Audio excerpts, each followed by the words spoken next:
Hi, hello everyone. I'm Alessandro Filone, co-founder and CEO of Skanio.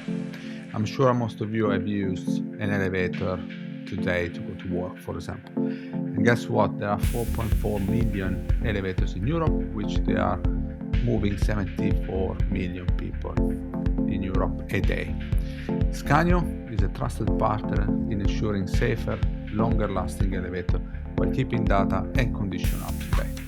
Utilizing Skanio digital twin technology, we bring transparency to maintenance, faults, renovation, and peace of mind. Our centralized approach allows seamless collaboration, resulting in no guesswork, no human error, just precision and efficiency in a more sustainable way. Skanio is a team of industry experts. We have successfully piloted our technology with leading consultants and companies in Finland.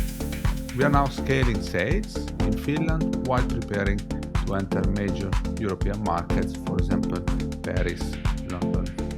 We are looking for investors and partners to expand our commercial reach and integrate even more AI capabilities. Please, if you see an old elevator